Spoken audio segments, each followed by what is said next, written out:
இரண்டு தொழிலும் பிரதான தொழிலா இருக்கின்ற இந்த காஞ்சிபுரம் மாவட்டம் மென்மேலும் வளர்வதற்கு நம்முடைய வெற்றி வேட்பாளர் அறிவிச்சார் ராஜசேகர் அவர்கள் வெற்றி பெற வேண்டும்.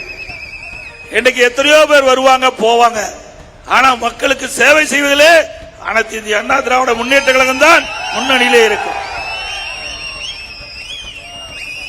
இந்த மண்ணிலே எத்தனையோ தலைவர்கள் பிறக்கின்றார்கள், வாழ்கின்றார்கள், இறக்கின்றார்கள். இடைப்பட்ட காலத்திலே மக்கள் நன்மை செய்கின்ற தலைவர்கள் தான் மக்கள் உள்ளத்திலே வாழ்வார்கள். அப்படி நம்முடைய முப்பெரும் தலைவர்கள் பேர் அண்ணா, புரட்சி தலைவர் எம்ஜிஆர், இதே புரட்சி தலைவர் அம்மா அவர்கள் இந்த மண்ணிலே இருந்தால் மறைந்தாலும் மக்கள் உள்ளத்திலே வாழ்ந்து கொண்டிருக்கின்ற தலைவர்கள் நம்முடைய தலைவர்கள். அவர்களெல்லாம் மக்களுக்காக வாழ்ந்த தலைவர்கள். இன்னும் சில தலைவர்கள் வீட்டு மக்களுக்காக வாழ்கின்ற தலைவர்கள். யார் என்று உங்களுக்கு தெரியும். கருணாநிதி குடும்பம் வீட்டு மக்களுக்காக வாழும். வேற அண்ணா வீட்டு மக்களுக்காக வாழல, அவருக்கு என்ற வாரிசுகள் இல்லை. புரட்சி தலைவர் எம்ஜிஆர் நாம் தான் வாரிசு, மாண்புமிகு அம்மா நாம் தான் வாரிசு. மூன்று தலைவர்களுக்கும் இங்க இருக்கின்ற மக்கள் தான் வாரிசுகள். அதற்காக வாழ்ந்தார்கள், திட்டத்தை தீட்டினார்கள், செயல்படுத்தினார்கள். அதனால் இன்றைக்கு தமிழகம் ஏற்றம் பெற்றுகின்றது. இன்றைக்கு இந்தியாவிலேயே முதன்மை மாநிலம் என்று சொல்கிறார்களோ அது அனைத்து இந்திய அண்ணா திராவிட முன்னேற்ற கழக ஆட்சியில் போடப்பட்ட திட்டம் நடைமுறைப்படுத்தப்பட்டு இன்றைக்கு இந்தியாவிலே ஒரு முதன்மை மாநிலமாக திகழ்வதற்கு அதிமுக ஆட்சி தான். அதோட இந்த ஏரியில் நிறைந்த மாவட்டத்தில் நான் முதல் குடிமராமத்து திட்டத்தை துவக்கி வச்சேன். மணிமங்கலத்தில் தான் முதல்ல இந்த திட்டத்தை துவக்கி வச்சேன். தமிழ்நாட்டில் 14,000க்கும் மேற்பட்ட ஏரிகள் பொதுப்பணித்துறையில் இருக்குது. அதில் சுமார் 6,211 ஏரிகள் தேர்வு செய்யப்பட்டு குடிமராமத்து திட்டத்தில் கொண்டு வந்து முழுக்க விவசாய பங்களிப்போடு இந்த குடிமராமத்து திட்டத்தை நிறைவேற்றணும். இதுக்கு மட்டும் சுமார் 1,240 கோடி ஒதுக்கணும். இந்த குடிமராமத்து திட்டத்தின் மூலமா ஏரிகள் ஆழமாகப்பட்டது. மழை காலத்தில் பெய்கின்ற நீர் முழுவதும் சேமித்து வைத்து இப்படி கோடை காலத்தில் விவசாயிகளுக்கு இன்றைக்கு நிலங்களுக்கு தண்ணீர் கிடைப்பதற்கு வழிவகை செய்யப்பட்டது. குடிநீர் தேவையான தண்ணீர் கிடைக்க சூழ்நிலை ஏற்பட்டது.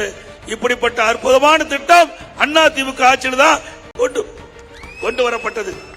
இது ஒரு விவசாயிகளுக்கு ஒரு பொற்காலமாக காணப்பட்டது இந்த குடிமராமத்து திட்டம். அதோட இங்கே நம்முடைய 40 வருடத்திற்கு ஒரு முறை அத்தியவர் மக்களுக்கு அருள் புரிந்தார். உங்களுக்கு தெரியும், அதிமுக ஆட்சியில் தான் இன்றைக்கு அத்திவரதர் எழுந்தருளி இன்றைக்கு மக்களுக்கு அருள் புரிந்தார். கிட்டத்தட்ட அந்த விழாவில் 60 லட்சம் பேர் கலந்துக்கிட்டாங்க.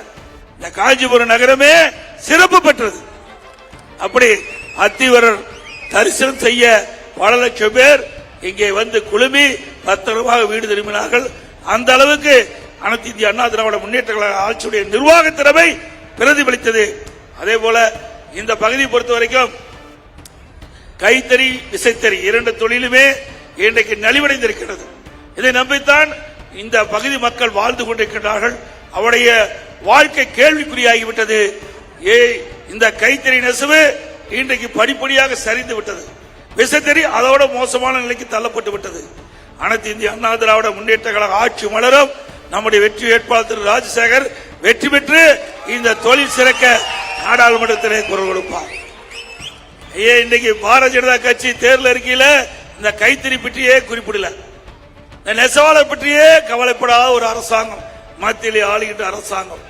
இன்னைக்கு தேர்தல் அறிக்கையில படிச்சு பார்த்தேன், இந்த கைத்தறி நெசவாளர்களுக்கு எந்தவித நன்மைகளும் கிடைக்கின்ற ஒரு செய்தி கூட இடம்பெறல, எந்த திட்டமும் இடம்பெறல. ஆனா அதிமுக ஆட்சி இருக்கின்ற பொழுது இந்த கைத்தறி நெசவாளர்களுக்கு மானியம் வழங்கப்பட்டது, கைத்தறி நெசவாளர்களை பாதுகாக்கப்பட்டது, இந்த தொழில் பாதுகாக்கப்பட்டது அதிமுக ஆட்சியில. அதோட இந்த காஞ்சிபுரம் என்று சொன்னாலே பட்டு தான் நினைவுக்கு வரும். இன்னைக்கு அகில உலகில் பட்டு விற்பனை எங்கே இருக்கு சொன்னால் காஞ்சிபுரம் தான் பட்டு விற்பனைக்கு பெயர் பெற்றது. பட்டு நெசவு காஞ்சிபுரத்தில் தான் அதிகமாக இருக்கின்றது. அப்படி காஞ்சிபுரம் சிறப்பு மிக்க ஒரு நகரமாக இன்றைக்கு திகழ்ந்து கொண்டிருக்கின்ற இந்த நேரத்தில் செய்தியை எடுத்து சொல்லி இந்த தொழிலெல்லாம் சிறக்க வேண்டும். இந்த தொழில் சிறக்க வேண்டும் என்று சொன்னால் அதற்கு தக்க நடவடிக்கை எடுக்க வேண்டும். ஆனால் மத்திய மாநில அரசுகள் இந்த மக்களுக்கு தேவையான திட்டங்களை எதுவும் இதுவரை செய்யவில்லை.